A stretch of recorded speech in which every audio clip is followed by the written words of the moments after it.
Bonjour à tous et bienvenue. Je suis très heureuse de vous retrouver pour une nouvelle édition d'After Fuel. Alors aujourd'hui, on va se projeter vers l'avenir et vers un avenir décarboné. C'est en tout cas ce que souhaite le gouvernement Macron avec 1 million de pompes à chaleur d'ici à 2027 et un déploiement plus massif des énergies renouvelables. Est-ce que la filière industrielle est mobilisée et prête à relever ce défi? Les professionnels du terrain sont-ils eux aussi en ordre de marche?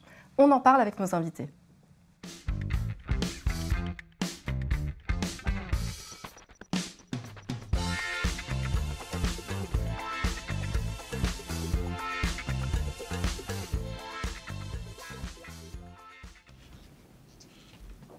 Merci d'être avec nous aujourd'hui. Alors pour parler dans un premier temps des pompes à chaleur, nous sommes avec Grégory Elletuf, responsable formation chez Vaillant Group Academy. Bonjour. Bonjour, merci de me recevoir. Et avec Arnaud Meyer, donc vous êtes délégué aux affaires techniques au sein de l'AFPAC. Oui. Et nous allons débuter avec vous. Est-ce que vous pouvez revenir en quelques mots sur ce qu'est l'AFPAC? Alors c'est très simple, donc en fait l'AFPAC c'est une association donc, qui réunit aujourd'hui un certain nombre d'acteurs de la filière pompe à chaleur. Donc c'est aujourd'hui l'association filière donc, des professionnels de la pompe à chaleur. Donc elle compte aujourd'hui 78 membres issus du secteur, donc avec des industriels, des bureaux d'études. On a également donc, des organisations professionnelles, donc avec les représentants donc, des mainteneurs, des installateurs, des centres techniques, des énergéticiens, et donc tout ce beau monde avec l'objectif donc de promouvoir donc l'ensemble des technologies de pompe à chaleur, mais aussi d'accompagner donc le déploiement donc massif donc qui nous attend au niveau des pompes à chaleur pour que ce déploiement se fasse avec qualité et en prenant en compte au plus possible des réalités opérationnelles, puisque voilà, c'est important aussi pour le déploiement. Alors justement, est-ce que 1 million de pompes à chaleur par an fabriquées en France d'ici 2027, c'est possible? Alors oui, c'est possible. En tout cas, l'industrie a répondu donc favorablement à cette annonce. Donc ça signifie aujourd'hui donc tripler au final notre production hexagonale en l'espace de 4 ans, ce qui n'est pas une mince affaire. Donc aujourd'hui, on a une production de 300, on produit à peu près 350 000 unités par an. Donc voilà, il va falloir augmenter grandement l'effort. Donc les industriels ont accueilli favorablement cette nouvelle, tout en mettant un petit bémol sur le fait de respecter ce qu'on a l'habitude d'appeler le temps industriel. Puisque voilà, c'est le temps de mettre en place voilà, des nouvelles conceptions. Il y a combien de temps ce temps industriel à peu près? Bon, on l'estime entre 5 à 10 ans, mais en tout cas voilà, c'est le temps de mettre sur le marché, de concevoir et puis de mettre sur le marché donc de nouveaux produits ou systèmes. Mais en tout cas voilà, il y a eu des demandes côté industriel, notamment d'accompagnement, donc qui ont été favorablement, on va dire, reçus. Et donc dans le cadre notamment de la loi finance et de la loi pour la finance verte, a été voté notamment donc un crédit d'impôt à destination du secteur pour justement soutenir tous les développements et les investissements massifs donc qu'il va falloir faire au niveau de l'industrie. On estime à peu près à de l'ordre de 20 milliards d'investissements, donc c'est quand même quelque chose assez conséquent. Et donc ce crédit d'impôt-là va permettre a priori de générer 2 milliards d'investissements, plus 300 à 400 millions abondés par l'État. Et donc tout cela va permettre justement d'être au rendez-vous de ce développement industriel. Mais en tout cas, voilà, la filière aujourd'hui est face à, on va dire, à l'enjeu de la décennie. Et en tout cas, on est mobilisé, en tout cas, et je pense que voilà, mon camarade de chez Vaillant va pouvoir nous l'assurer aussi. Toute la filière est mobilisée pour pouvoir réaliser donc, cet objectif ambitieux. Par rapport à ce crédit d'impôt, ça va servir à étendre des lignes, par exemple, à les transformer, etc. Est-ce que ça va aussi impliquer la compétence en interne des opérateurs qui aussi doivent monter en compétence pour passer parfois des chaudières aux pompes à chaleur? Tout à fait. Donc c'est dans son annonce. Donc, le président Macron avait annoncé donc, 1 million de pompes à chaleur d'ici à 2027, et donc il disait qu'en parallèle il va falloir former 30 000 personnes. Donc pour détailler un petit peu là, ces 30 000, en fait on a 20 000 installateurs et 10 000 mainteneurs. Mais en tout cas, aujourd'hui, la filière pompe à chaleur en fait, représente 50 000 emplois.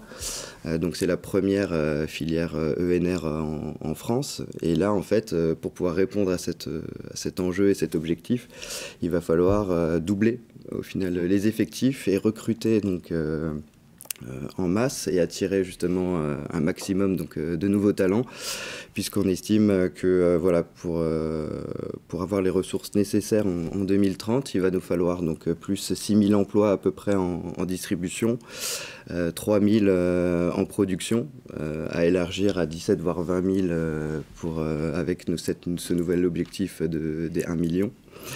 Et donc ces 20 000 installateurs et 10 000 mainteneurs, donc ce qui va être, voilà, ce qui va nous, je pense, voilà, nous occuper pour les prochaines années. Il va falloir donc former, donc il y a un besoin massif donc, de former et surtout aussi d'attirer donc des nouveaux talents sur nos métiers. Et puis donc là-dessus, donc, je suis assez confiant puisque c'est des métiers, on va dire, qui sont assez porteurs de sens. Et aujourd'hui, effectivement, notamment les plus jeunes sont assez sensibles à ces questions de sens.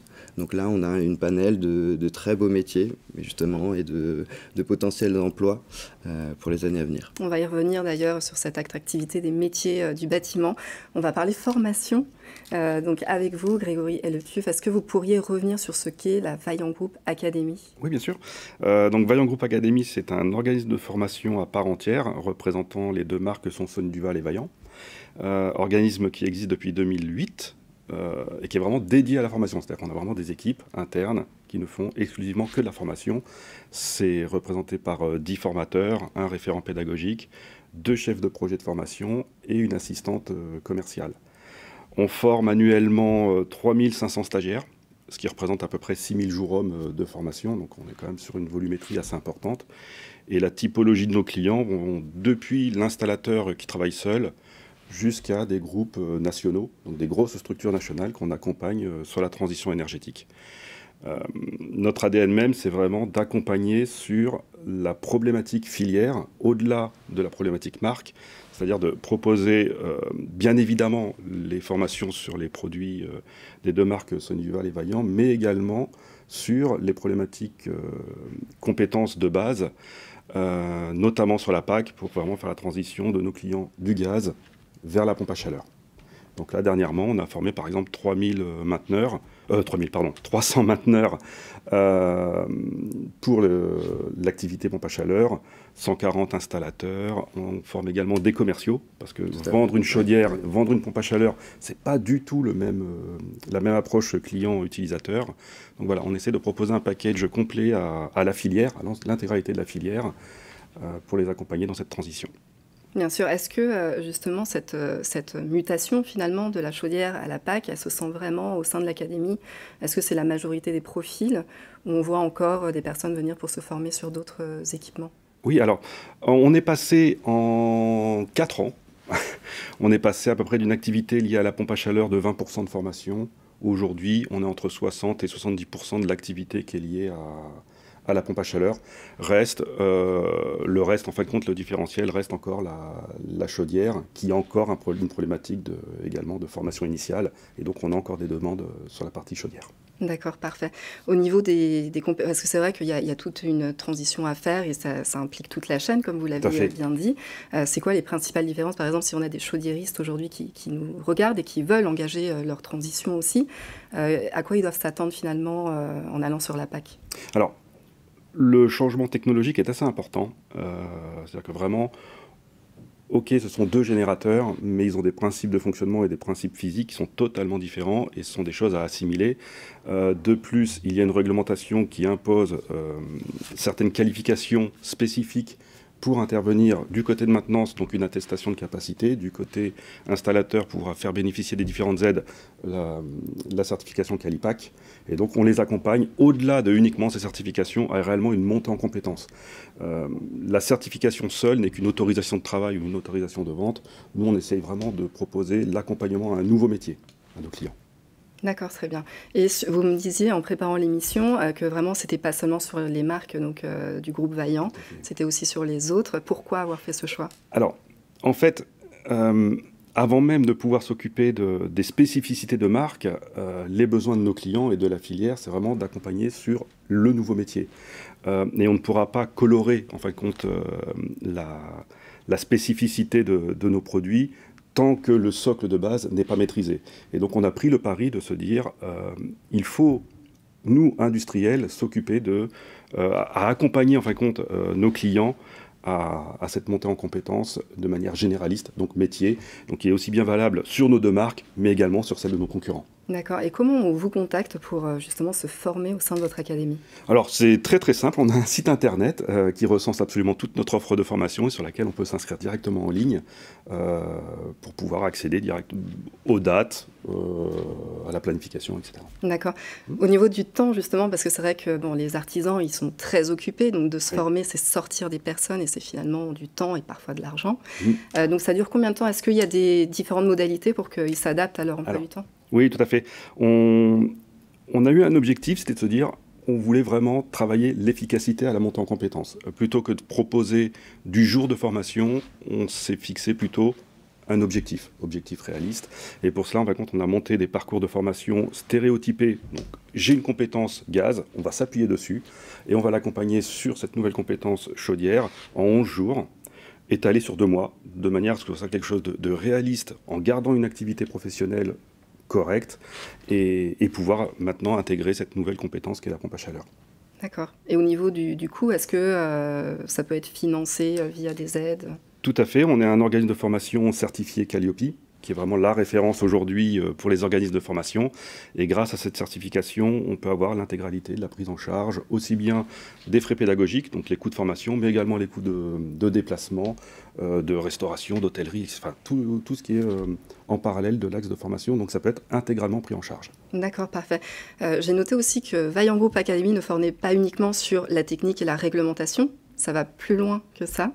Est-ce que vous pourriez détailler? Oui, donc on a une offre de formation assez exhaustive de manière à répondre aux réels besoins de nos clients qui vont depuis l'assistante d'agence, donc prise de contact téléphonique, avoir le bon niveau d'information, même technique, de manière à avoir par exemple un premier niveau de dépannage ou un premier niveau de renseignement sur les possibilités d'aide et d'accompagnement sur l'installation d'une pompe à chaleur.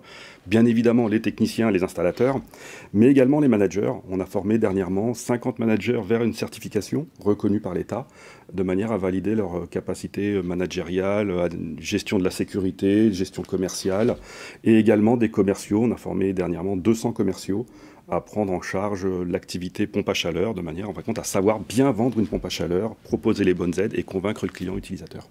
D'accord, oui, donc c'est vraiment toute la chaîne qui est... Toute la chaîne est concernée, tout à fait. D'accord, très bien. Là, quand même, pour former des personnes, il faut des formateurs. Vous en avez combien au sein de l'académie? Alors aujourd'hui, 10 formateurs répartis sur l'ensemble du territoire, donc sur 8 salles de formation, des salles de formation qui représentent à peu près en totalité 150 mètres carrés de plateau essentiellement techniques. On vise vraiment des actions de formation, 70 voire 80% de mise en situation pratique, parce qu'on sait que il y a comme ça qu'on a un vrai impact et que ça rentre en termes d'efficacité et que ce soit directement transférable sur les réalités terrain. D'accord. La pompe à chaleur, c'est quand même un équipement qui est assez moderne, qui a de la connectivité, etc. Oui, oui. Est-ce que ça aussi, c'est quelque chose dont les professionnels se saisissent? Ou est-ce que c'est encore difficile d'utiliser des applications pour... Alors c'est vrai qu'on a 2 typologies de publics. Les installateurs, historiquement installateurs, ont quand même de la réticence vis-à-vis de ces technologies assez modernes, notamment la connectivité, mais on les accompagne justement en vulgarisant, en expliquant qu'en fin de compte, c'est vraiment quelque chose de très très simple, en leur prouvant et en leur faisant faire en fin de compte une connectivité client, de manière à vraiment les inciter à répondre aux besoins d'un client, parce que ce besoin de connectivité des systèmes est réellement présent. Chez les publics plus jeunes, là on va dire que naturellement il y a une appétence pour ce genre de technologie, et naturellement ils vont la proposer, cette solution. Arnaud Meyer, est-ce que d'un point de vue attractivité des métiers, parce qu'on a besoin de main-d'œuvre, donc il faut attirer les jeunes. Et d'ailleurs, avant de passer à cette... Il y a la reconversion professionnelle aussi. Est-ce que c'est un public que vous voyez beaucoup On fait également de la reconversion professionnelle, tout à fait. Dernièrement, on a accompagné 160 nouveaux techniciens. Donc là, on était sur la partie maintenance. 160 techniciens qu'on a mis en fait, compte, dans la filière, alimenter la filière pour accompagner justement les problématiques de nos clients. D'accord, parce qu'on voit beaucoup d'écoles qui se mettent en place de la rénovation énergétique, donc qui forment des personnes qui viennent d'univers totalement différents et qui s'intéressent au bâtiment. C'est quoi en fait les atouts du secteur? Qu'est-ce que vous diriez pour leur dire venez? Venez, parce que c'est un secteur qui est porteur, justement, déjà vecteur d'emploi. C'est un secteur qui est dynamique. Aujourd'hui, c'est un secteur qui porte des valeurs, je pense, qui sont très, au final, dans l'air du temps et qui vont dans le sens, au final, de la décarbonation. Hein. Je pense que cet objectif-là, aujourd'hui, l'urgence climatique, c'est aujourd'hui, je pense, un secret pour personne. Et donc, pour rencontrer parfois certains jeunes, justement, pour les attirer sur ces métiers-là, il y a vraiment cette recherche, je pense, de sens et de devenir acteur, je pense acteur notamment de la décarbonation. Et c'est vrai qu'aujourd'hui, on a potentiellement une flotte aujourd'hui d'acteurs de la décarbonation et de potentiels, justement, moteurs, vraiment. Et donc, vous insistiez justement sur la formation initiale, mais effectivement, c'est important de mettre une coloration PAC sur l'ensemble des formations, que ce soit initiale ou continue, mais aussi, très important aussi, les professionnels en reconversion. Et je pense que c'est plutôt vers ceux-là, entre guillemets, qu'il faut aller et concentrer un petit peu l'effort, puisque effectivement, il y a un potentiel aussi pour eux de marché qui est très intéressant. Et principalement ce que je vois comme... Vous avez quelque chose à ajouter là-dessus? Qu'est-ce que vous leur dites, par exemple, aux personnes qui viennent se former au sein de Vaillant Group Academy? Que globalement, c'est un métier d'avenir qui a un potentiel et d'emploi et d'évolution qui est quand même très présent. Malheureusement, on part sur un déficit. Hein. Il y a déjà, le CINASA va estimer à peu près à 4000 emplois à pourvoir dans les années à venir sur l'activité de la maintenance.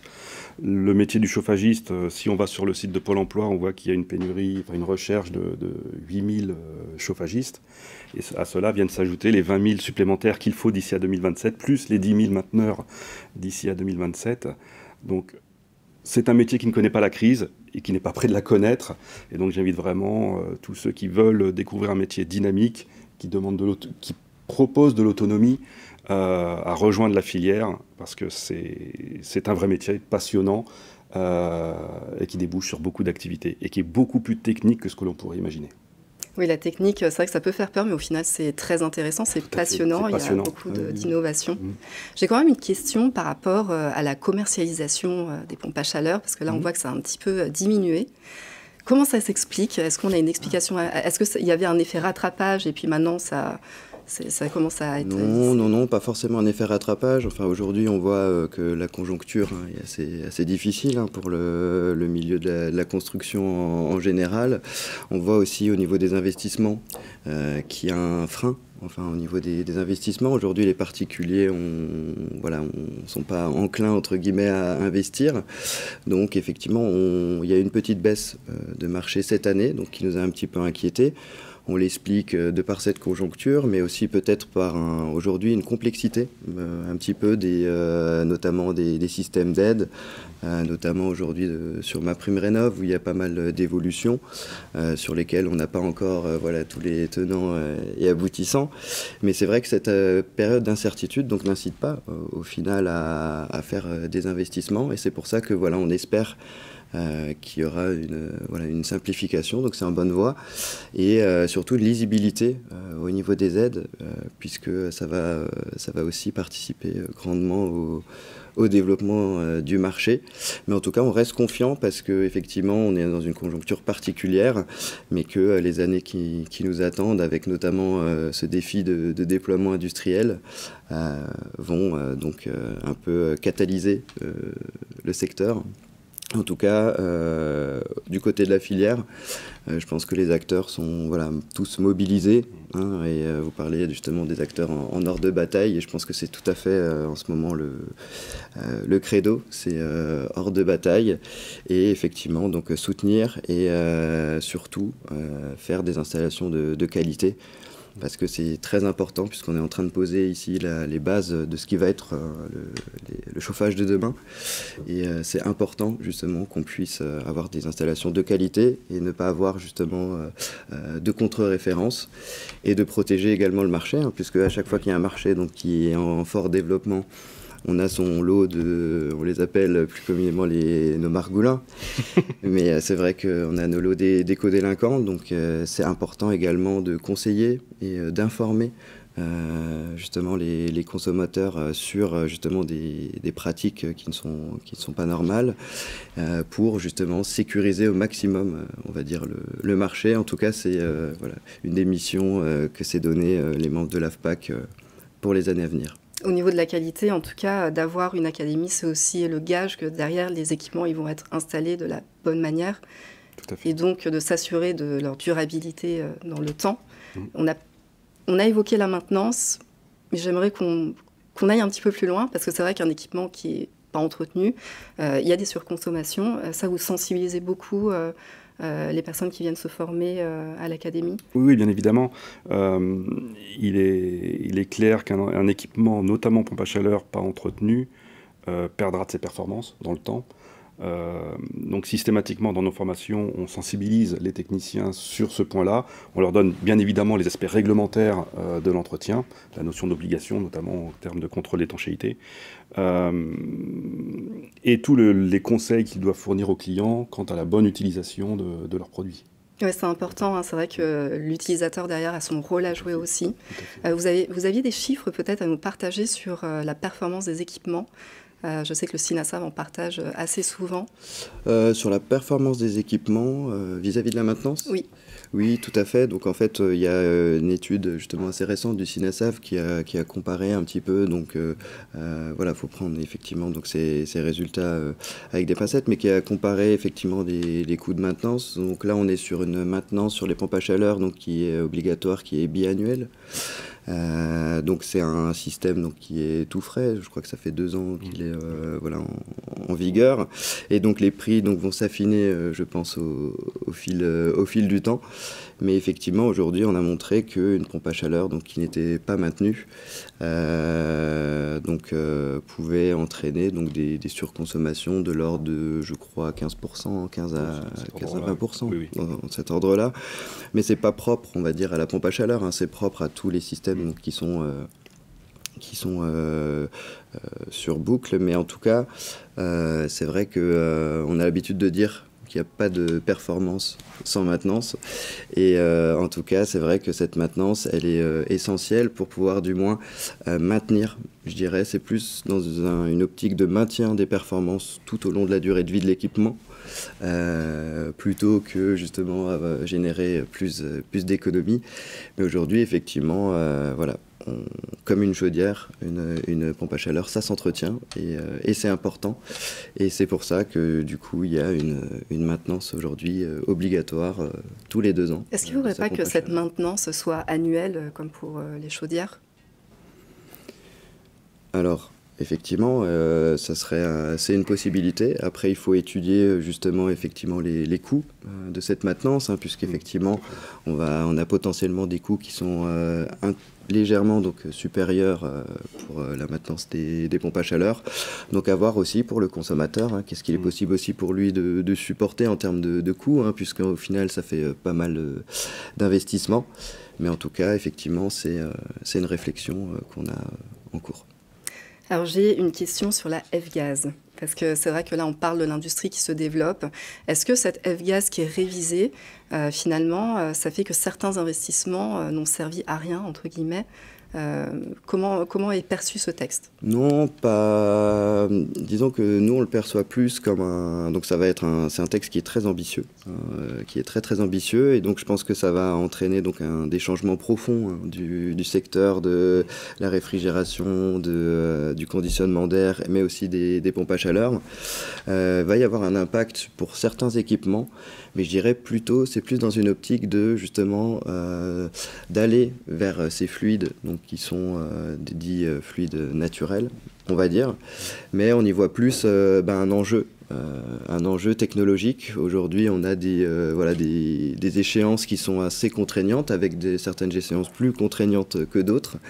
Et donc, dans F-Gas, c'est un texte donc, qui met en place donc, des quotas de quantité de fluide, mais aussi des autorisations de mise sur le marché. Et donc, on va avoir donc, des interdictions donc, progressives selon le niveau donc, de potentiel de réchauffement global des fluides. Et donc, ces échéances-là vont venir dès 2025 pour les premiers équipements, notamment les pompes à chaleur RO monobloc, donc, qui vont être un petit peu impactés. Mais là-dessus, on va dire que le marché est un petit peu plus préparé. On a une autre échéance en 2027 qui, là, va être un gap, je pense, un peu plus conséquent pour les industriels, puisque là, on va être à une limite de 150 de pouvoir de réchauffement global du GWP.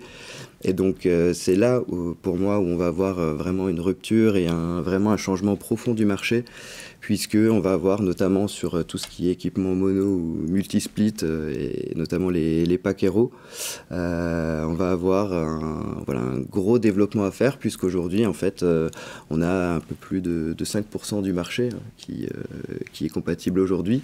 Donc là, on a effectivement 4 ans pour changer, faire un switch de technologie. Et pour un industriel, justement, c'est plus qu'une contrainte, je pense que c'est un défi. Bouleversement. C'est un bouleversement, mais un défi.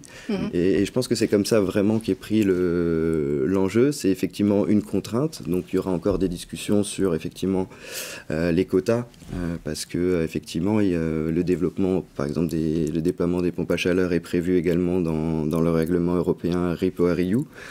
Et donc, il ne faudra pas justement que ce règlement-là impacte trop justement le développement. Et donc, il y aura éventuellement des dérogations sur les quotas et d'autres discussions à venir. Donc, il y aura aussi un point, donc une étude qui sera faite par la Commission européenne avant 2030 pour bien vérifier l'impact et vérifier justement l'évolution réelle en fait vers ces fluides et pouvoir réorienter si besoin derrière les échéances. Mais aujourd'hui, c'est vrai que ces échéances sont très courtes et que voilà, 2027, vous en parlez déjà demain. à l'Académie? Oui, alors on a une chance, c'est que sur ces fluides naturels, le groupe Saulnier-Vaillant y a travaillé depuis de nombreuses années.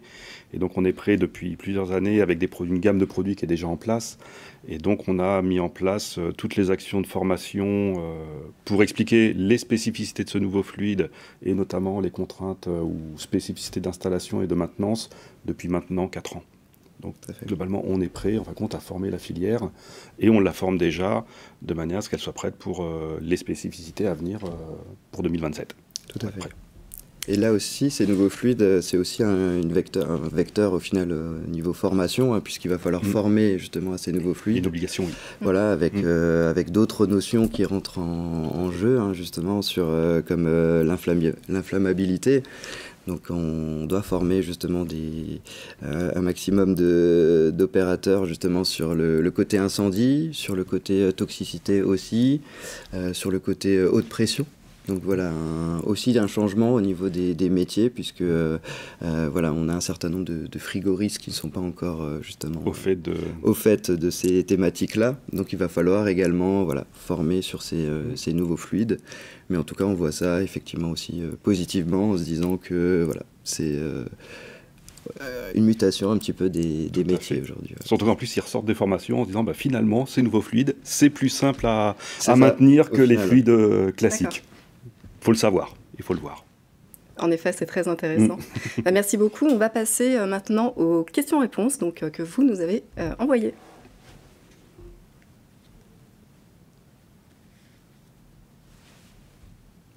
Donc nous avons une question d'Harold.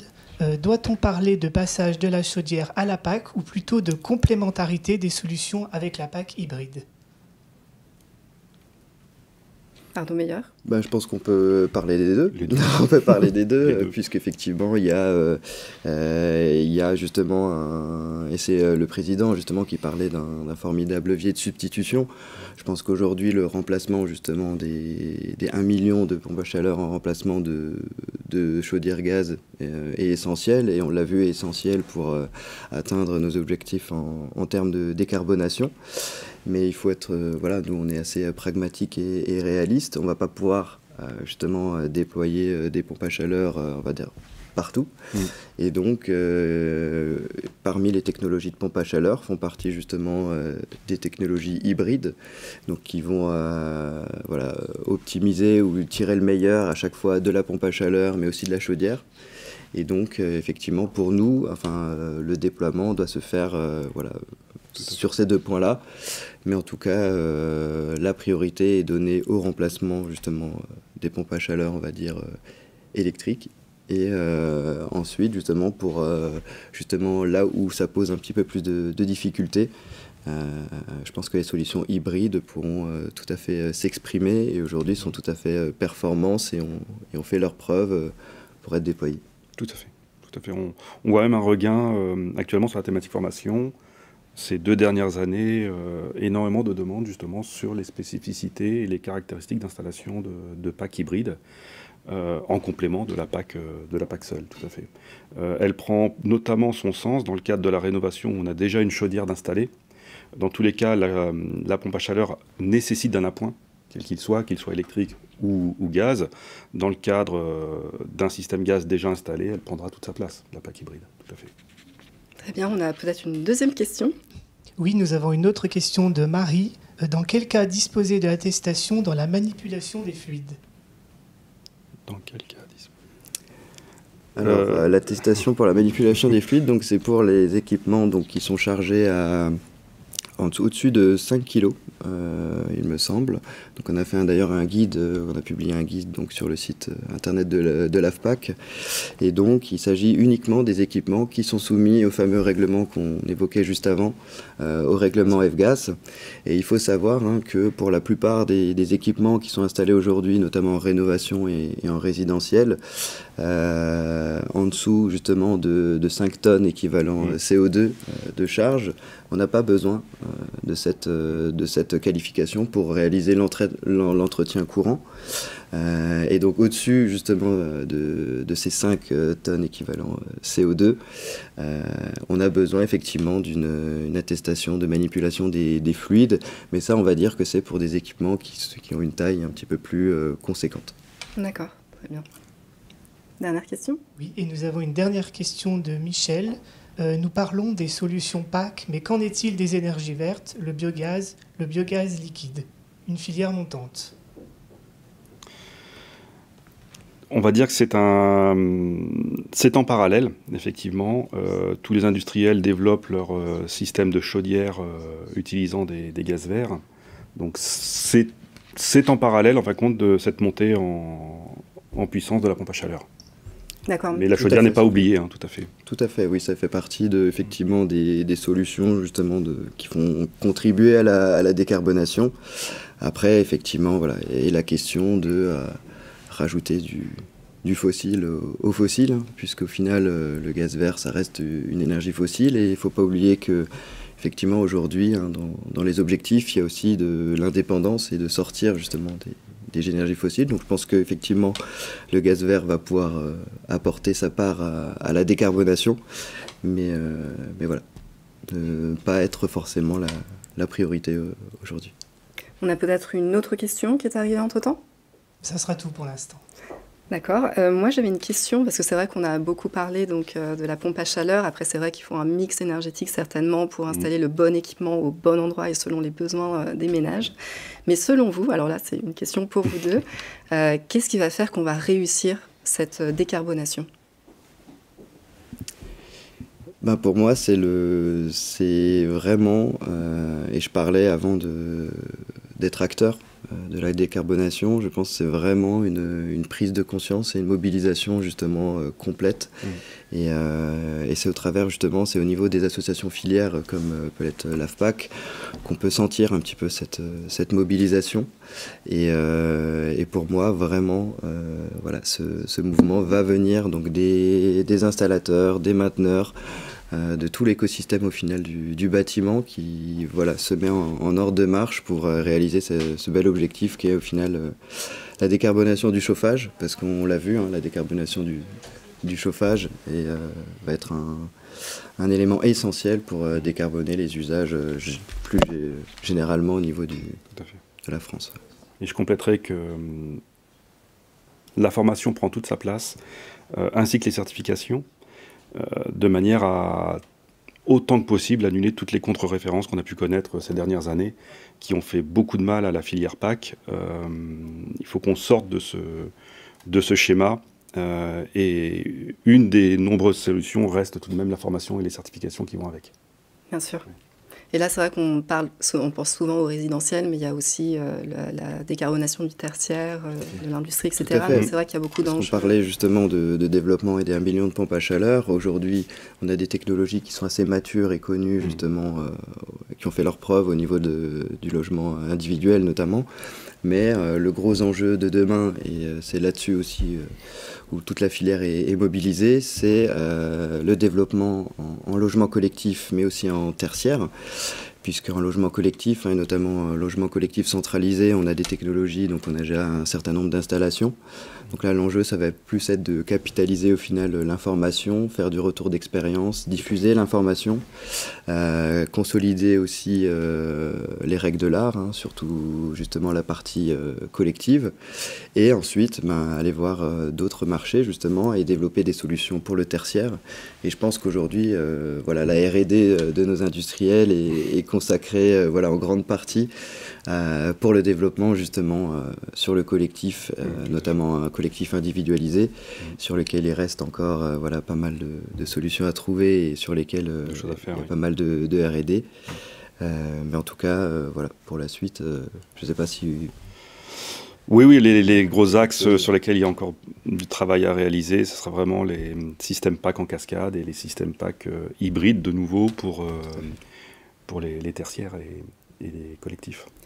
Et on a d'ailleurs un guide sur le collectif de l'AFPAC que vous pouvez retrouver en ligne justement sur notre site internet, et donc qui met en avant un certain nombre justement notamment de fiches références, donc à partir de cas réels, donc pour voir concrètement comment aujourd'hui on produit de l'eau chaude, on fait du chauffage ou les deux, puisqu'aujourd'hui on a des installations de pompe à chaleur double service et qui fonctionnent.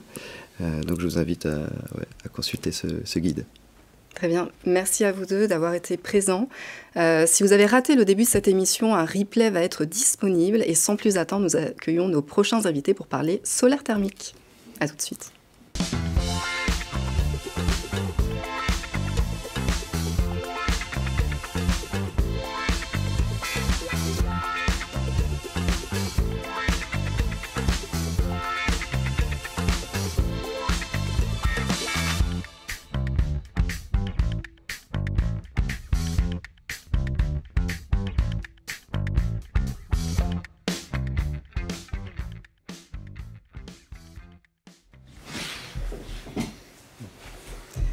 Merci d'être avec nous. On se retrouve pour la deuxième partie de cette première table ronde dédiée à l'industrie verte, et nous allons parler de solaire thermique.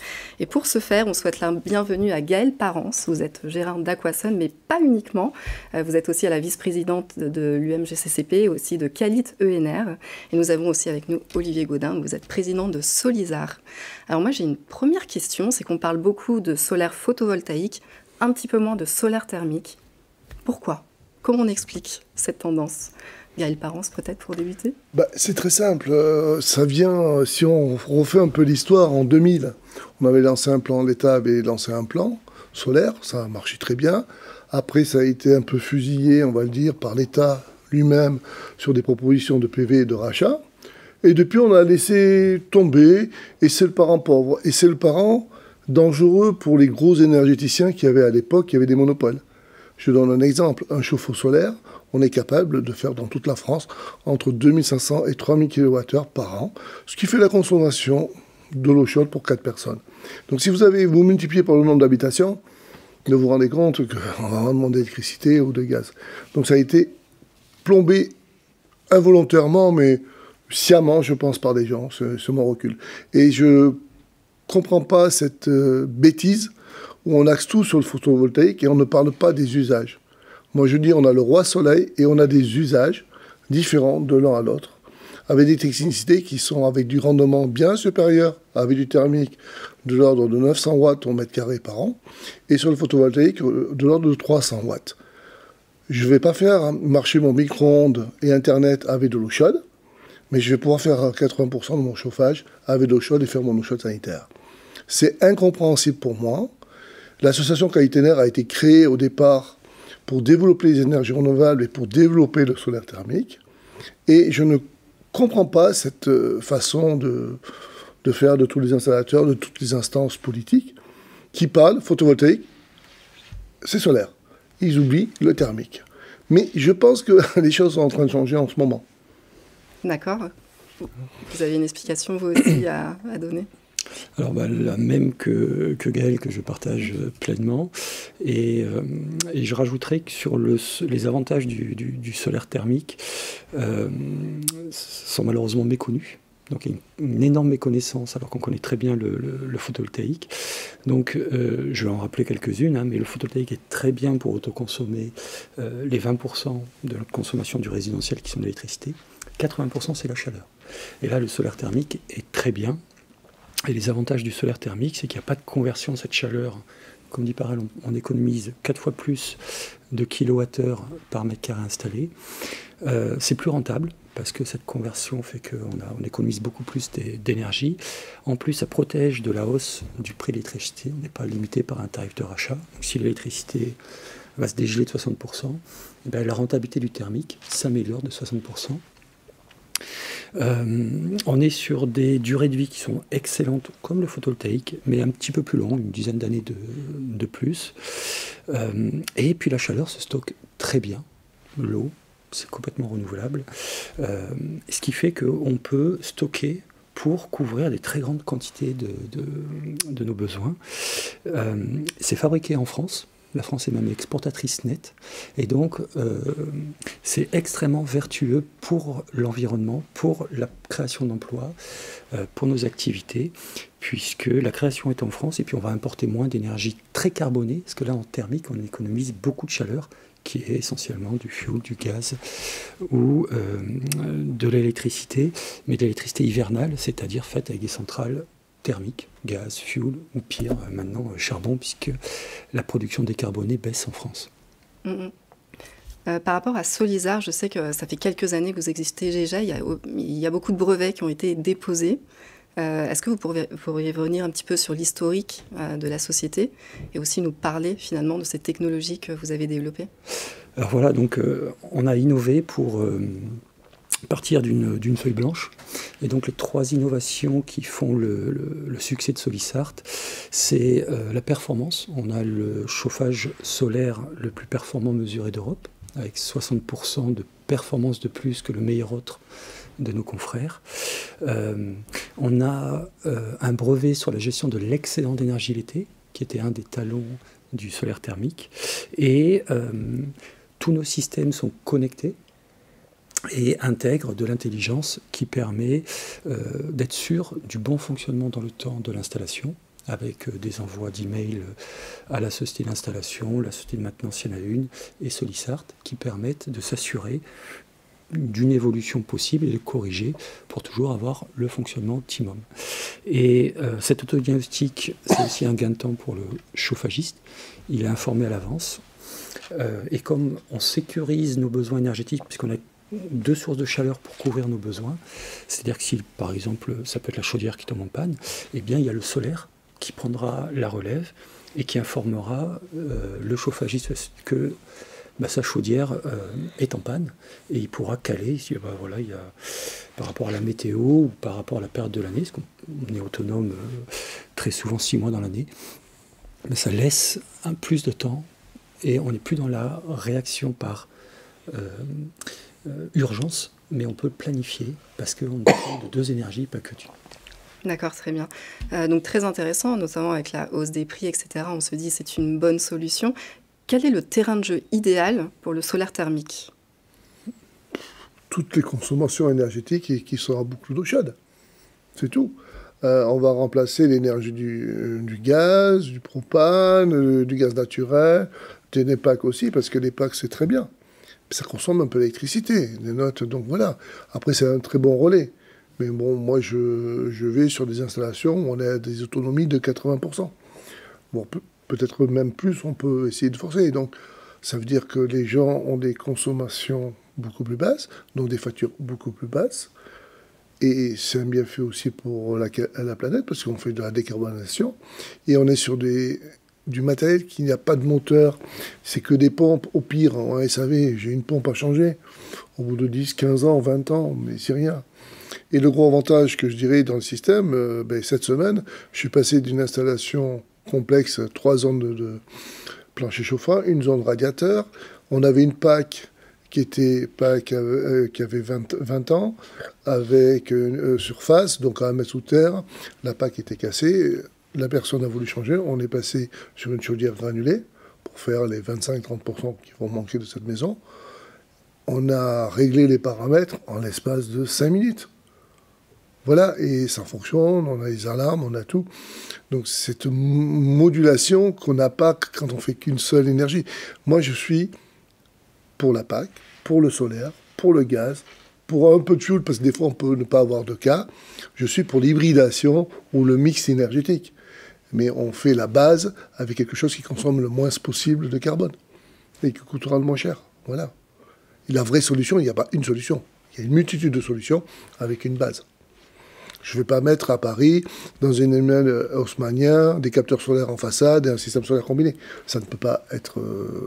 je pousse, je ne peux pas le faire. Je ne peux pas non plus mettre des packs en façade sur les bâtiments haussmanniens. Donc il faudra garder aussi du fossile avec des chaudières molles. Voilà. Mais après, dès qu'on est dans des bâtiments où on a des surfaces de toiture, où on a des surfaces cachées, il y en a beaucoup. On va parler de ce qu'on peut faire. On ne va pas parler de la bouteille qui est à 10% de moins, on va parler de la bouteille qui est à 90% pleine. Et je pense qu'on peut faire au moins 70% des bâtiments comme ça. D'accord. Au niveau des collectivités, vous avez de la clientèle qui est passée à l'acte, qui s'est engagée dans ces projets. Est-ce que vous pourriez nous en parler, justement, de ces bâtiments publics, finalement, qui se sont équipés ? Bien sûr. Donc, alors, quelques références un petit peu emblématiques. Il y a la piscine de Montmélian, qui est la première piscine chauffée au solaire. 40 ans, les panneaux, ils marchent toujours. Ils font 27 000 € d'économie annuelle. Et donc, c'est des installations qui sont vite rentabilisées. Et comme la durée de vie du produit est très longue, eh bien, qui sont rentabilisées beaucoup plus de fois que la majorité des autres solutions. Je peux citer aussi un hôpital, l'hôpital de Martel de Bonneville, qui est instrumenté fait l'objet d'un NTE, donc ADEME instrumenté, ou chauffé par des panneaux solaires Solisart et un système Solisart, et on fait 50% d'économie, chauffage et eau chaude, et 60% de productivité de plus que l'exigence du fonds ADEME. Et donc, en fait, le solaire thermique marche très bien quand il y a des besoins de chauffage et d'eau chaude avec un réseau hydraulique. Et les deux avantages, je dirais, par rapport au chauffe-eau solaire qui est un peu plus connu, c'est que le fait de travailler à basse température, ça permet un gain de rendement de 60%, en tout cas avec nos solutions, ce qui fait que le prix posé baisse avec la surface.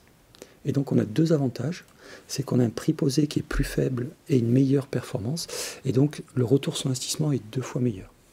Donc pour une habitation, pour un tertiaire, pour un logement, qu'on peut mettre du chauffage solaire, c'est toujours une solution qui est extrêmement intéressante et beaucoup plus que l'eau chaude, qui est plus connue. La deuxième intérêt du chauffage solaire, c'est qu'on a la même productivité de Marseille à Lille, même en Belgique où on exporte, pour une raison toute simple, c'est que la baisse d'irradiation qui fait baisser le rendement de l'eau chaude ou du photovoltaïque, en chauffage solaire, elle est compensée par une période de chauffage plus longue, ce qui fait qu'on a la même productivité partout en France, et donc la même rentabilité partout en France. Et c'est la seule solution qui le permet. Donc on est là sur une vraie bonne solution pour baisser nos consommations d'énergie avec une excellente rentabilité. Au niveau des autorisations pour installer ces équipements, est-ce que c'est compliqué ou est-ce que c'est plutôt simple? Est-ce que ça dépend des régions? Alors voilà, je vais essayer. Alors, il y a des parties avec des ABF à faire. Et il faudrait savoir ce que veut faire l'État. Soit ils veulent décarboner, mais il faudrait qu'ils en parlent à la culture. Parce qu'effectivement, on va mettre des panneaux. Effectivement, on va changer, ils vont passer d'une couleur noire. Et on ne met pas les panneaux sous les tuiles, parce que j'en ai qui me disent ça, hein, les architectes de bâtiments historiques, mais vous mettez vos panneaux sous les tuiles et puis ça sera très bien. Donc voilà, il faudrait que le bras droit parle au bras gauche et qu'il y ait un cerveau au milieu, parce que franchement, c'est lamentable. Il y a des progrès qui sont faits, mais pas assez. Moi, j'ai plein de blocages en ce moment sur Pau. Il y a un concours... il y en a un qui va se gripper, et alors là, il va bloquer tous les dossiers. Bon, après, politiquement, on va les lever. Mais c'est inadmissible. Si vous voulez, ils ne veulent pas évoluer. Donc, s'ils ne veulent pas évoluer, mais ils ont qu'à rester au temps de la préhistoire, et puis il n'y a pas de problème. Mais ils ne veulent pas évoluer. Et le plus rigolo, c'est que moi, je les rencontre, ils sont dans des bâtiments qui sont très froids maintenant. Ils se plaignent de ça, et de l'énergie. Je dis, mais il y a des solutions. Mais on ne va pas vous plaire, donc je ne vous en parlerai pas. Et c'est ça. Et vraiment, on est sur de la bêtise humaine. Pour moi, c'est de la bêtise. Ou alors, il faudrait que les députés votent une loi obligeant les architectes à trouver une solution avec le propriétaire et les installations pour baisser le carbone de la maison. Voilà. Et ça, je crois que comme ça, à force, ils comprendraient. Parce que c'est pas, si on isole tout, il faut quand même chauffer. Et à moins que les gens aiment se laver avec l'eau froide, mais en général, on aime bien une eau à 37, 40 degrés, quoi. Et donc, voilà, il y a vraiment des problèmes. Oui. Et c'est pas du tout résolu. D'accord. Il y a des progrès, mais non. Et pourtant, il y a toutes les preuves sur le papier que c'est une bonne solution, que voilà, ça peut apporter un gain assez important sur les consommations et donc les émissions de carbone. Ils s'en foutent. D'accord. Clairement, les témoignages que j'ai, ils s'en foutent, certains. Très bien. Même sur des innovations comme les vôtres, qui aussi ont de la valeur finalement pour l'industrie française. Ça fait blocage. Alors là, je vais prendre ma casquette de vice-président d'Enerplan. On pousse pour avoir le droit au solaire, qu'il soit photovoltaïque ou thermique, pour avoir le même droit que les Français ont le droit de mettre une antenne parabolique sur leur toit pour voir le match de foot. Les architectes ne peuvent rien dire, c'est un droit. Et on devrait avoir le droit, comme on a le droit de mettre un Velux ou une antenne parabolique, d'avoir le droit de mettre des panneaux solaires thermiques et photovoltaïques. Et donc, on pousse là, sinon, avec la hausse du prix des énergies, à un moment, ça va devenir insupportable pour nos confrères français, et on va voir soit les centres-villes qui vont se vider, parce qu'ils ne pourront plus se chauffer et couvrir leurs charges d'énergie s'il n'y a pas de changement. Oui, on voit que les factures inquiètent un petit peu les Français de plus en plus, la précarité augmente aussi. Par rapport aux besoins énergétiques d'une maison, Gaël Parence, vous aviez un exemple à nous donner sur ces besoins énergétiques sur une maison de 120 mètres carrés à peu près, équipée en ENR. Oui. Est-ce que vous pourriez revenir un petit peu sur On passe le film maintenant ou après? Ça serait mieux de passer le film pour qu'on comprenne, et après il y a un petit film. Après. Bon. Mais les besoins, c'est simple. Sur une maison de 100 mètres carrés, à peu près 110 mètres carrés, relativement isolée. Je vais prendre au niveau RT 2005, voilà, à peu près. Hein. Donc c'est quand même assez vieux en RT. Les gens qui font des travaux d'isolation, dès qu'on surisole, qu'on change les fenêtres et qu'on isole les plafonds et le sol, on arrive à peu près à ces niveaux de performance-là. On va pouvoir faire 80% des besoins. C'est tout. Donc ça veut dire 80% de gaz de moins, 80% d'électricité de moins, 80% de fioul de moins. Et on est excédentaire. Et la durée de vie de ce matériel, moi j'ai des installations que j'ai posées qui fonctionnent depuis 25 ans. Donc il n'y a pas de problème, pas de souci dessus. Après, si on a une piscine, chez nous on a pas mal de piscines, on peut chauffer la piscine aussi. Puisqu'on ne chauffe plus la maison, on chauffe la piscine. Et on fait l'eau chaude continuellement. Et pour une maison de 100 mètres carrés, à peu près, on va être entre 10, 12 mètres carrés. Et si on veut forcer le trait à 80%, on va passer à 15 ou 16 mètres carrés, le système. Voilà. Alors on va dire entre 10 et 15 mètres carrés, selon l'isolation qu'on a, selon le comportement des gens. Il y a des gens qui sont à 18, ils vous disent qu'ils sont à 18. Ça, c'est quand ils payaient, les factures étaient là, et ils sont à 18. Mais en général, quand on a fait les travaux, ils ne sont jamais à 18. Ils sont toujours à 19, 20. Après, c'est normal, mettez-vous à leur place. Ils ont payé une investation qui a un coût. Ben, ils se font plaisir en chauffant et en améliorant leur confort. Parce que là, moi, hier soir, j'ai visité 2 maisons. Ils sont dans l'inconfort avec des très grosses factures. Donc, quand on va faire des travaux, il faut bien dimensionner parce qu'ils vont se chauffer à 20. Et ça, et on le voit. Et c'était pas des gens qui étaient pauvres, c'était dans les beaux quartiers, mais ils font attention. Donc, voilà, la difficulté, elle est là. Au niveau de l'installateur, il faut qu'il sente comment sont les gens, le comportement de température, pour refaire après le diagnostic. Et dans le diagnostic, il est forcé aussi qu'il faut des fois renforcer de l'isolation. Enfin, le solaire, c'est un tout, c'est global, c'est transversal. Et on va pas chauffer une passoire. On peut, hein, si on veut. Ça coûtait des millions, non, il faut. Mais des passoires telles que on entend, moi, je n'en vois plus chez le particulier. Je vois des maisons moins bien isolées, mais je ne vois plus de passoires comme on a vu. Depuis 10 ans qu'on a fait de l'isolation partout, ça s'est calmé, quoi. Les passoires thermiques, je peux en voir dans des appartements ou des vieilles maisons qui ont été abandonnées pendant... Mais là, c'est une rénovation totale. Et voilà, et ça, on fait ça pour plein de maisons. Et l'avantage, moi, je fais aussi du photovoltaïque, parce qu'il y a la facture... Ou alors, si je ne le fais pas, ils baissent leur facture de gaz. Et puis, ils disent après... ma facture électrique, elle a vraiment augmenté. Ils ne supportent plus parce qu'elle est plus haute que la facture de gaz. Donc on traite les deux. Et en plus, on a un problème qui est arrivé maintenant, c'est les voitures électriques. Donc les voitures électriques consomment des kilowattheures. Et le kilowattheure, ils vont entre 19 et 25 centimes le kilowattheure. Donc ça se compte. Une voiture électrique, c'est 3000 kilowattheures. Une consommation d'une maison normale sans chauffage, c'est 4000 kilowattheures. Et c'est 10 000 kilowattheures d'énergie fossiles. Voilà, et ça, on sait les traiter. C'est la même chose, c'est à base de soleil, mais il faut être capable de traiter l'ensemble pour faire une baisse massive de la facture et augmenter le confort. Ouais, le besoin de bien évaluer tout de même les besoins de chaque ménage. Et bien voilà, évaluation, et après, il faut regarder le comportement des gens aussi, c'est important.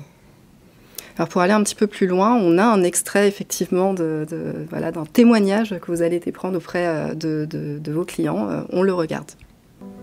Donc nous avons décidé de faire cet investissement donc dans un chauffage solaire qui nous produira donc l'eau chaude solaire, l'eau chaude sanitaire et le chauffage. C'est avant tout donc un acte civique. Donc nous avons fait le choix de faire une transition de l'énergie fossile vers une solution bas carbone.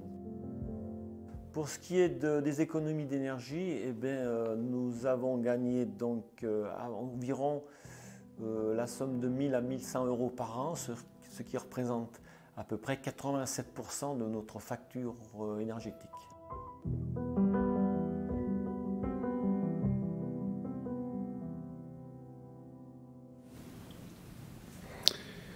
Alors je peux commenter M. Tournier à Morlas. Donc là, on a eu des ABF qui n'ont pas posé de problème, puisqu'on est en classification monument historique. Ce monsieur voulait sortir du fossile, il savait que sa facture de gaz augmentait, son confort baissait. Depuis 2 ans qu'il a ça, sa facture a baissé de 80%. On a arrêté le gaz, on a mis un appoint électrique, voilà, sans panneau. Mais il n'a pas fortement augmenté sa facture de gaz. Sa facture d'électricité a augmenté, je crois, de 150 euros. Et comme sa facture de gaz était très importante, je veux dire, la comparaison, il a fait 80% sur son porte-monnaie d'économie. Quand il a additionné le gaz et l'électricité, il a fait 80%. Et là, il a une installation qui va à peu près durer 30 ans. Voilà. Et l'autre fois, il a vu un problème sur un relais qui ne s'est pas mis, mais bon, j'ai vérifié, ça s'est mis, je l'ai déclenché à distance. C'est l'avantage de la data et de ces systèmes Solisart, c'est que à distance, au téléphone, on s'arrête, on peut faire des interventions. Donc voilà, toutes les maisons devraient être équipées de ces systèmes-là, et ils seraient tous très contents, comme M. Tournier. La data, c'est quand même un élément très intéressant, parce que ça permet d'avoir quand même un regard aussi sur ce qu'on a chez soi. Indispensable. La data, dans ces cas-là, c'est indispensable. Au niveau de l'interaction du dépannage, s'il a fallu aller voir en relais à 18h, le client n'aurait été dépanné que dans le meilleur des cas, si vous avez un ouvrier disponible, le lendemain vers 8h. Là, à 18h15, il était dépanné. Aujourd'hui, c'est un super outil qui permet à la fois gagner du temps pour le chauffagiste, il n'est plus obligé de se déplacer, on peut changer une vitesse à distance, une loi d'eau, on peut faire énormément de choses, analyser, diagnostiquer, et dans la très grande majorité des cas, le client, il a chaud et il est dépanné au moment de l'appel. On a le client en ligne, il est dépanné. Plus besoin de se déplacer. Donc c'est un gain de temps énorme pour le chauffagiste.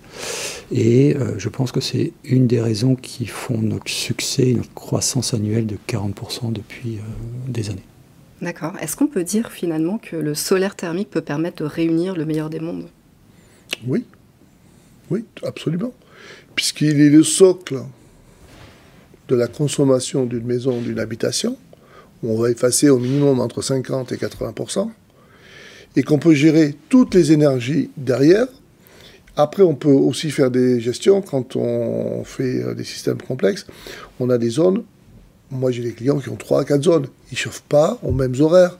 Ils n'ont pas les mêmes besoins partout dans la maison. Donc, on fait des économies, où on accentue. S'il y a des zones, on va dire, dont il n'y a que le solaire qui va chauffer, il n'y a pas d'appoint. Voilà, on a une gestion au niveau des économies et du fossile qui est très importante, des appoints. Je ne connais pas beaucoup de systèmes qui sont aussi performants pour pouvoir gérer 4-5 zones et 2 appoints.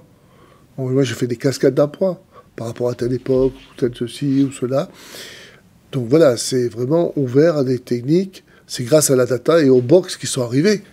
L'électronique existait, hein, mais tous les systèmes existaient, mais il n'y avait pas de moyen de communication, d'interface entre la maison et le particulier sans les box, quoi.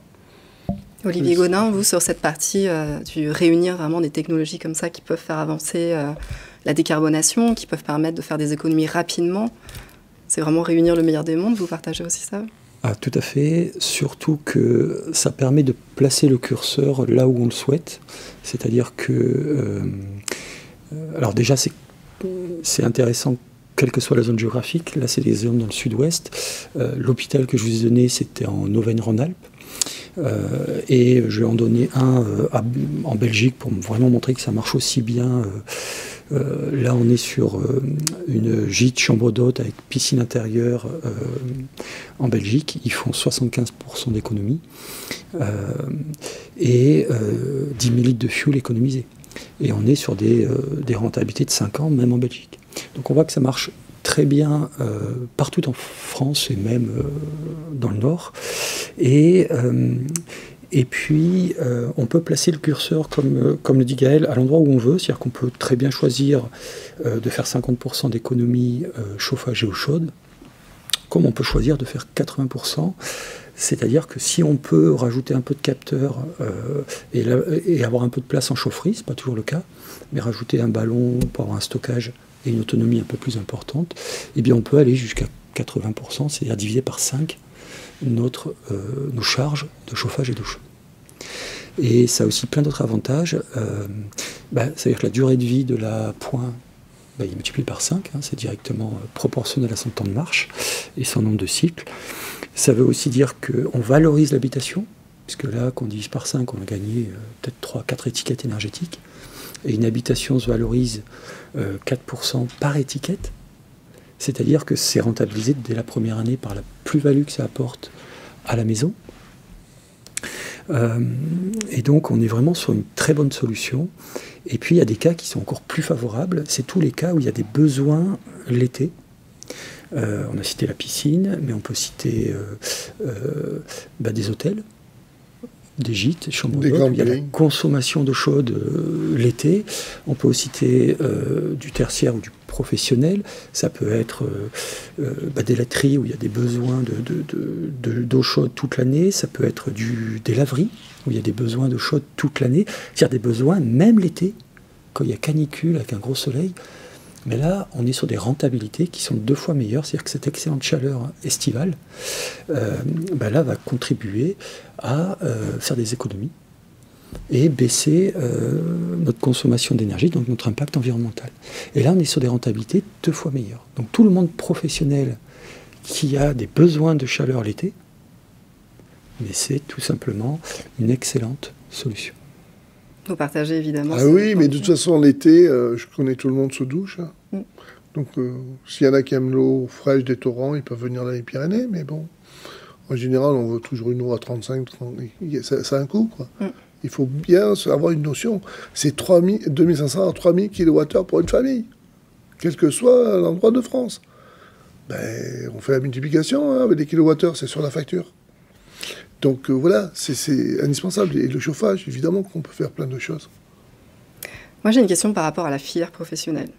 Je suis un pro, je veux me lancer dans le solaire thermique. Très facile.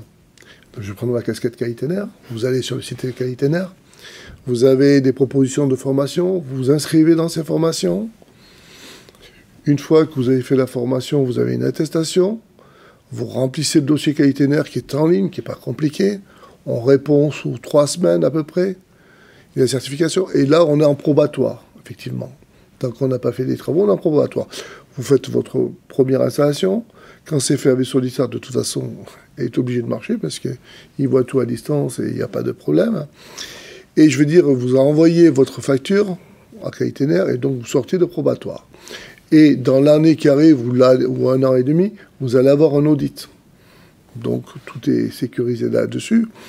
Et si vous avez des trous de connaissances, vous avez quand même l'UNGCCP, au niveau de la fédération, qui fait aussi des formations, qui a des ingénieurs qui vont aider à trouver des solutions techniques s'il y a quelque chose qui a raté. Mais bon, c'est pas plus difficile que de monter une PAC, c'est pas plus difficile que de monter une chaudière. C'est comme tout le reste, hein, parce qu'on peut mettre une PAC à l'envers, c'est aussi compliqué une PAC. Hein. Je ne vois pas la difficulté que j'ai par rapport à du solaire thermique. C'est juste vouloir et changer d'état d'esprit, c'est tout. Et la difficulté, c'est la même chose. C'est de la rentabilité, des euros et des kilowatts. Il n'y a rien qui change. Pas plus compliqué que ça. Quand vous vous référez au changement d'état d'esprit, c'est pourquoi? C'est parce qu'on est encore sur des on est sur des cultures de communication. Depuis très longtemps, on a eu quand même la culture de la communication de la PAC avec EDF. C'était le moindre mal pour économiser, mais pour pouvoir continuer à vendre des électrons. On est sur la culture, là, maintenant, il ne faut plus de gaz, il ne faut plus de ça. On veut fermer les réseaux, mais c'est stupide. On a du gaz vert qui arrive, on a plein de choses.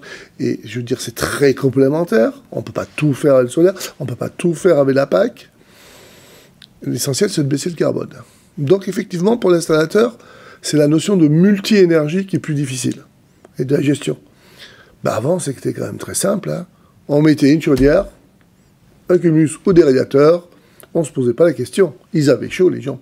Maintenant, ils veulent avoir chaud, mais ils veulent dépenser le moins possible. Après, qu'ils veulent décarboner ou pas, ça, je ne vais pas dire que tous les gens pensent à décarboner. Une partie, oui, mais les autres pensent à leur facture. Surtout ça. Donc s'ils peuvent faire les deux, ils sont contents. Mais ne nous cachons pas. C'est surtout la facture. Donc voilà, alors c'est vrai qu'il faut calculer un peu plus, il faut être un peu plus pointu, il faut mettre plus de sondes, plus de régulation, plus de data. Mais bon, c'est pas plus compliqué qu'Internet et la bureautique. Hein. C'est les problèmes qu'on a les mêmes. Hein. On a exactement les mêmes problèmes.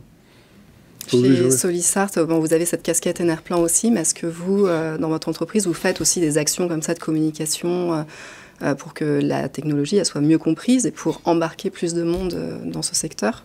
Tout à fait. Donc on fait des formations qu'on organise pour découvrir le solaire thermique et aussi des formations un peu plus avancées pour ceux qui veulent aller plus loin. Aujourd'hui, pour compléter aussi ce que dit Gaël, il y a un fort intérêt à être qualifié parce que on le voit sur les appels de nos clients chauffagistes.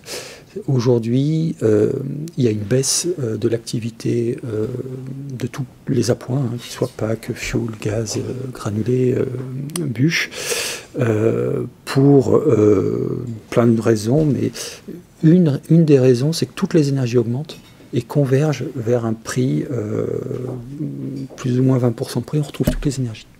Ce qui veut dire qu'aujourd'hui, on ne fait plus d'économie à passer d'une solution, d'un appoint à un autre. Et toutes ces énergies augmentent. Et donc, la solution qui reste, et qui a un coût de zéro, celle qui permet de vraiment faire des économies, mais aussi de baisser notre empreinte environnementale, c'est le solaire. Et donc, en 2 ans, je dirais que le retour sur investissement est 2 fois meilleur. Et c'est la seule qui le permet. Et donc, aujourd'hui, ça permet de compenser cette baisse d'activité de la filière du métier du chauffagiste par une activité qui est en croissance, parce que elle apporte une réponse à la préservation du pouvoir d'achat de la planète et de générer du travail. Et donc aujourd'hui, celui qui se qualifie, il a l'avantage ensuite d'être sur le site et d'être référencé comme étant Qualisol et de pouvoir drainer du flux entrant. Et donc ça, c'est du chiffre d'affaires en plus. Ce que je voudrais dire en complément, c'est qu'il faut être multi-énergie, je me répète, mais le solaire pour moi est un socle, une base.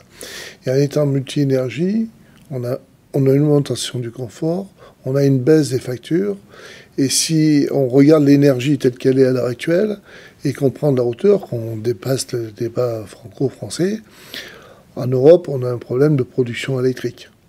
On n'a pas assez d'électricité. Si on regarde les granulés de bois, il nous manque à peu près 500 millions de tonnes pour les granulés de bois. Alors on en a, mais ça veut dire qu'à un moment donné, ça tire. Mais c'est toute l'Europe, donc tous les prix. Le gaz est demandé pour faire de la production électrique, mais partout dans le monde. Donc tout va vers la hausse. Les débits des pétroliers chutent un peu. Bon, alors après, je suis sûr qu'ils ferment un peu les vannes, parce qu'en fermant les vannes, ils augmentent les prix. Ils maintiennent leur pouvoir parce qu'ils vont durer, mais ils veulent refaire des investissements qui coûtent trop cher pour avoir plus de pétrole. Oui, mais si je investis, mais je vais perdre de l'argent. Bon, il y a des jeux. Donc on va quand même vers des choses difficiles en termes de coûts. Et puis il faut bien se dire qu'en France, on n'a pas payé l'énergie, le coût qu'on devait payer. Voilà, donc on peut aller sans trop se tromper, on peut dire 25% de plus du coût actuel, on y sera. Ça fait cher. Évidemment, avant Covid, on était à 15 centimes le kilowattheure. Maintenant, on est à 25. Bientôt, on sera à 26, voire 28, 29. Il faut l'accepter. C'est comme ça, on n'a pas le choix. Et puis c'est peut-être aussi le seul moyen qu'on a de faire baisser les consommations. Parce que, je veux dire, tout le monde s'est mis à consommer à outrance, quoi. On n'a pas réalisé. Bon, les 30 Glorieuses, ça a été très bien. On a eu l'énergie gratuite, on a fait plein de choses. Mais on n'a pas vu toutes les conséquences. Et qu'on est en train de payer maintenant. En tout cas, au niveau de Qualito-NR, les demandes de qualification augmentent pour le solaire thermique. Elles augmentent, thermique et photovoltaïque. PAC, elles se maintiennent. Bois, elles ont légèrement baissé. Mais on est quand même à plus de 18 000 entreprises, ce qui est quand même assez énorme. Et 38 000 qualifications, ce qui est relativement énorme. Et il y a quand même de la demande, alors qu'on sent une crise qui arrive dedans. Et je pense que c'est un changement de politique dû aux particuliers qui ne savent pas quoi faire. Donc ils vont voir les professionnels, et les professionnels essayent de leur mettre des solutions bas carbone et qui sont plus économiques. Bon, après, le plus économique entre nous, c'est quand même le soleil. On ne nous a pas mis une taxe. Hein. On a failli le faire en Espagne. Hein. En Espagne, il y a eu une taxe qui a été enlevée par pression de la Commission européenne. Bon, ça y est, c'est fini, on n'a plus le droit de faire de taxe sur le solaire. Parce qu'on pourrait nous faire une taxe sur l'air qu'on respire aussi bientôt. Donc là-dessus, c'est zéro. Donc zéro, c'est difficile d'avoir des taxes dessus. Moi, je trouve que c'est une des meilleures solutions. Je rappelle qu'à la préhistoire, et que les Romains utilisaient ça quand même, le solaire et le bois. Hein, faut juste revenir. C'est qui l'intrus dans les 2000 ans qui sont passés? Je pense que c'est le fossile, c'est pas les énergies renouvelables. On l'a peut-être oublié, ça. Mais en tout cas, le marché, il est porteur. Vous diriez que là, ça... Alors, porteur, moi, je vais parler de moi. Pendant 10 ans, j'ai fait pratiquement 300 000 € de chiffre d'affaires en moyenne. Et depuis 3 ans, je ne fais que 40% d'augmentation tous les ans, quoi. Mais là, on va passer les 1,2 million facilement. Donc, je ne vais pas me plaindre, quoi. Et vous, c'est 40% de croissance, vous disiez Oui, la même croissance, forcément, puisqu'elle vient de nos clients chauffagistes. Et donc, ça fait 3 années, cette année aussi, plus 40% de croissance. Très bien. Alors, il est l'heure de passer aux questions des personnes qui nous suivent. Oui, tout à fait. Alors, nous avons une question de Richaume qui s'interroge sur le nombre d'installations cette année. Question solaire thermique? Oui, sur le solaire thermique. Alors sur le marché, alors je vais vous dire ça de tête parce que j'ai pas tout à fait les chiffres. On doit être à l'année 2000, non? Ouais. Le marché, je crois qu'il est en croissance de beaucoup, hein, progression à 3 chiffres. Voilà. Donc il est en très forte croissance. Je pense qu'on doit être entre 2000 et 2200, quoi, à peu près, quoi. Mais bon, on part de pas grand-chose. Hein. Donc, s'il y en a qui baissent, qui étaient très haut, on n'est toujours pas là, quoi. Hein, on n'est pas au rendez-vous encore. On peut toujours avoir des croissances de 200% pendant 10 ans, il n'y a pas de problème pour rattraper. Au moins, c'est en croissance, donc on est sur la bonne voie pour accélérer. Oui. Nous avons une autre question donc, de Pascal. Comment gérer la décharge lorsqu'il fait 35 ou 40 degrés pendant plusieurs semaines? Comment est utilisé ce surplus d'énergie? Alors, c'est là où on a un brevet sur la gestion d'excédent d'énergie l'été. Donc, cette chaleur, on la stocke la journée dans des ballons qu'on surdimensionne à cet effet. On a donc des règles de l'art de dimensionnement.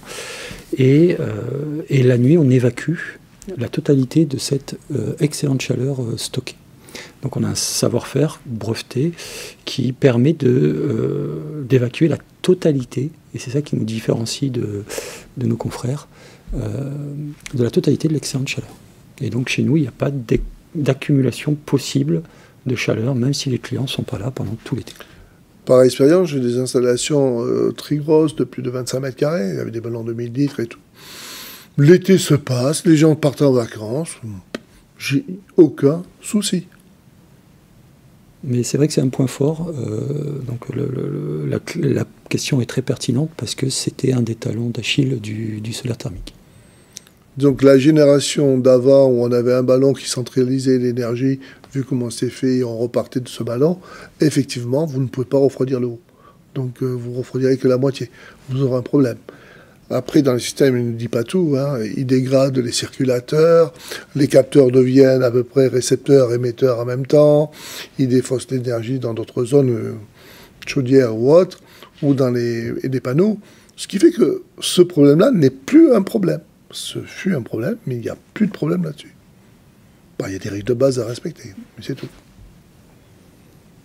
Nous avons une autre question de Benoît qui s'interroge. Le souci principal du solaire thermique ne serait-il pas le manque de maintenance et la défaillance de certains prestataires? Eh bien, ce fut le cas pour plein de générations qu'il y a eu il y a 25 ans sur les packs, où maintenant on n'a plus de problème. Sur le solaire thermique, on avait des technologies anciennes, effectivement, où on a eu un problème dessus, mais après on a eu des problèmes. On va quand même relativiser. Moi, je sais les problèmes qu'il y a eu sur des HLM, et je vais donner des exemples bien précis. Les premiers HLM que j'ai réalisés, on m'a laissé tranquille. Le bureau de contrôle m'a laissé tranquille, l'architecte m'a laissé tranquille. Ils ont eu 3 mois de livraison de gaz, il y avait une chaudière, mais il n'y avait pas de gaz, donc ils ont déménagé. On a produit l'eau chaude avant que le gaz arrive, pas de problème. Le 4e chantier, après, ils m'ont mis en concurrence avec d'autres installateurs qui ont mal dimensionné, qui ont mis du matériel, et puis moi, il me dit, mais monsieur Parras, vous êtes 2 fois plus cher. Et puis c'est tombé en panne très très vite. Et de là, ça a été des cascades, effectivement. Mais j'ai des souvenirs d'avoir travaillé en 98-99 avec Texol. On a des installations qui fonctionnent, qui ont été bien dimensionnées, bien suivies, bien réglées. Il n'y a pas ce problème. Donc cette critique-là, je veux bien l'entendre, mais c'était des erreurs de conception, du matériel beaucoup moins performant. Et même à l'heure actuelle, si on employait du matériel Solisart, ça ne pourrait même pas se faire parce qu'il y aurait des alertes avant. Et la première alerte aurait été déjà dans le dimensionnement du matériel par rapport à la surface du capteur. Donc ça ne peut pas tomber, ça ne peut plus arriver. Sauf si on prend du matériel exotique et tout ça, oui. Mais comme dans toute profession. Mais à l'heure actuelle, je ne vois pas où ça peut arriver, quoi. Alors, nous, on a 100% de nos installations qui sont suivies et donc on voit bien ce qui marche bien et ce qui marche moins bien. Donc ce qu'on invite nos clients donc, sur les installations individuelles, en règle générale, c'est le chauffagiste qui fait sa maintenance, ça marche très bien, on n'entend jamais parler. Si jamais il y avait quelque chose, il y a un autodiac qui est là pour ça. Sur du collectif, là il y a quand même 2 cas de figure, et donc un où il faut être vigilant. Ce que j'invite sur le collectif, c'est que lors des appels d'offres, donc là on ne maîtrise pas forcément l'installation et la maintenance, mais que la maintenance soit systématiquement prévue dans l'appel d'offres. Et que la maintenance soit confiée à un chauffagiste ou une société de maintenance qui connaît le solaire. Et ça, c'est la clé du bon fonctionnement de toutes les installations. Et derrière, les industriels ont mis en place des systèmes connectés à distance pour assurer que s'il y a une dérive dans le temps, les sociétés, les professionnels soient informés et puissent la corriger. Donc c'est vraiment la clé, effectivement, c'est une société de maintenance ou chauffagiste qui connaît le solaire. Donc il y a un minimum de formation. Et là, on est sur des installations qui marcheront très bien. Et qui durent, très longtemps. Moi, j'ai des campings qui durent depuis 25 ans que j'ai réalisé. Il n'y a pas de problème. Je vais donner une autre illustration si on a du temps. J'ai fait un collectif. Et puis 8 ans après, les capteurs ont gelé, ça fuyait, tout ça. Convoqué, engueulé par les clients, qui étaient le syndic, un G qui fanfaronnait, blablabla. Bon, très bien, je regarde. Elle me dit, non, c'est pas la peine de monter. Faites-moi voir où vous remplissez. Alors il fait voir. Donc on va dans la chaufferie gaz. Et puis il y avait des tuyaux primaires qui passaient, ils avaient mis un robinet à opercule et ils rajoutaient de l'eau. Bon, très bien, alors vous voyez, ça coule. Ah oui, je vois, oui. Par contre, je vois la bêtise. Bon, on va descendre. Oui, parce que vous avez signé papier comme ça va pas. Non, on va descendre. On descend un étage. Je dis, vous pouvez m'ouvrir cette porte? Là, un quart d'heure pour trouver les clés. Un quart d'heure, 8 ans après. On ouvre la porte, il y avait une poussière pas possible. Il y avait des jolis schémas, des pompes avec de l'antigel et les explications comment remplir le système solaire. Qui est fautif. Là, je peux vous dire qu'ils ont tous fait la tête. Moi, je me suis régalé. Bon, voilà. Donc, il y a de la mauvaise... il y a des choses qui sont utiles, mais je ne sais pas, et elles sont torpillées parce que on ne veut pas, ou on ne veut pas en entendre parler. Voilà. Et maintenant, non, je pense que les gens commencent à comprendre les problèmes et ça va beaucoup mieux, quoi. On a une autre question ? Oui, on a une autre question de Benjamin. Pouvez-vous nous donner des budgets d'installation et de maintenance? Les installations, on va dire que ça va entre 20... après, j'ai des particuliers, mais on va parler de maisons courantes de 110, 120 mètres carrés, et sur des maisons de 600 mètres carrés, parce que des fois on a des maisons de 600 mètres carrés, voire plus, hein, on va être à 50 000 euros. Donc on va aller de 20 à 50 000. C'est l'étude qui va déterminer par rapport aux besoins, le lieu géographique. Mais bon, la moyenne des maisons de base, c'est 21 000, 22 000 euros. Et la maintenance, c'est 100 euros, 150 euros tous les ans, tous les 2 ans. Moi, je ne suis pas pour une maintenance tout le temps, parce que quand je suis avec des systèmes Solisart, je sais avant le client les pannes. Donc, j'ai pas trop de problèmes. Et puis, on fait 2 ans de garantie totale au début. Donc, on révise les joints, on resserre, on fait. Et après, on leur fait un entretien tous les 2 ans, quoi, et ça va très bien. On devrait le faire tous les ans, mais c'est pas nécessaire. S'il y a une anomalie, on est prévenu avant. Alors, où est le problème? Donc le prix posé, effectivement, il est dans ces ordres de grandeur. Hein, c'est-à-dire qu'on est pour les petites installations. Alors sachant que je vais parler de nos produits, on comprend tous les ballons d'eau chaude, toutes les pompes, donc les circulations pour le chauffage pour toutes les zones, les vases d'expansion, la régulation de la maison. C'est-à-dire qu'on repart avec une installation neuve.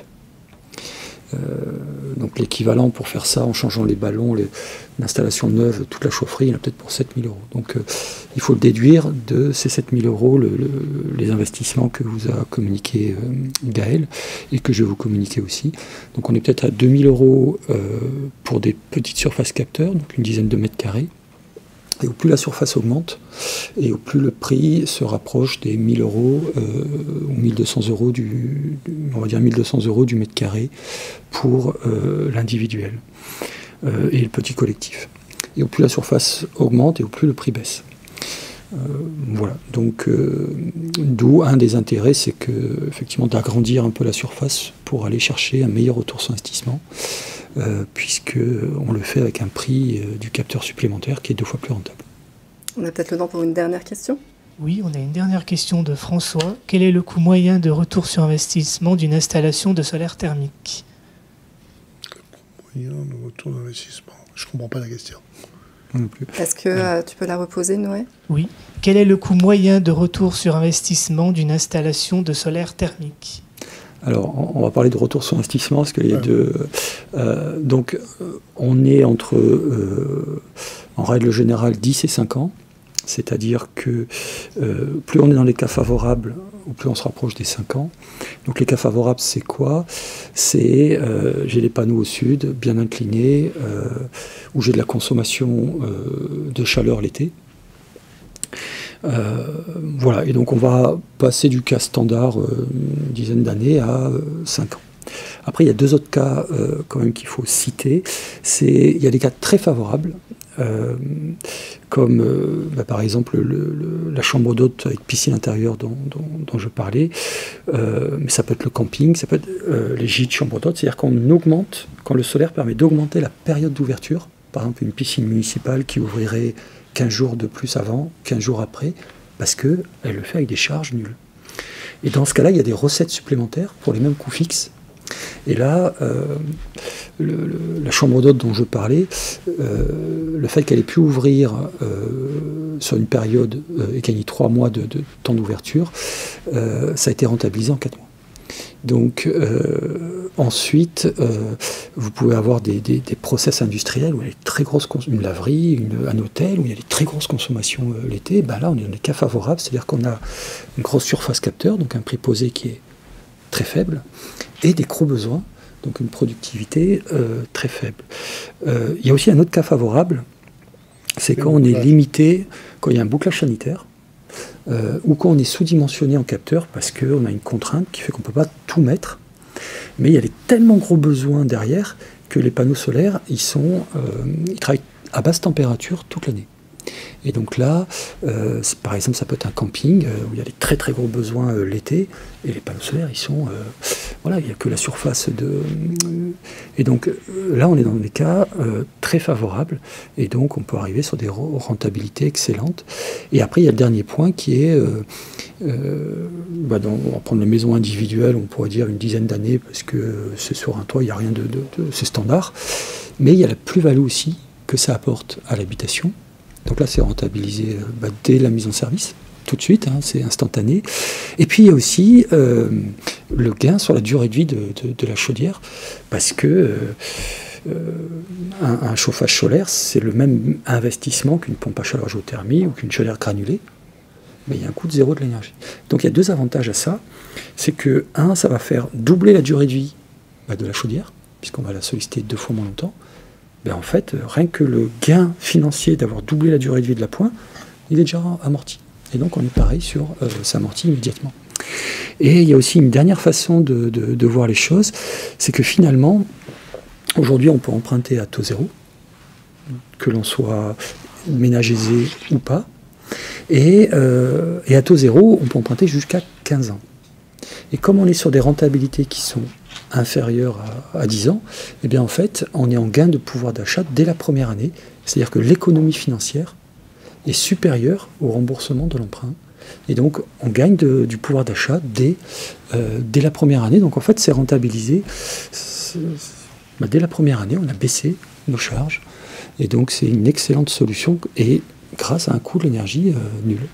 Très bien. Eh bien, merci d'avoir été présent ce jour. Merci à vous de nous avoir suivis. Vous pouvez retrouver cette émission en replay. Et si jamais vous voulez en savoir plus sur les évolutions autour de MaPrimeRénov', on se retrouve à 11h30. À tout de suite.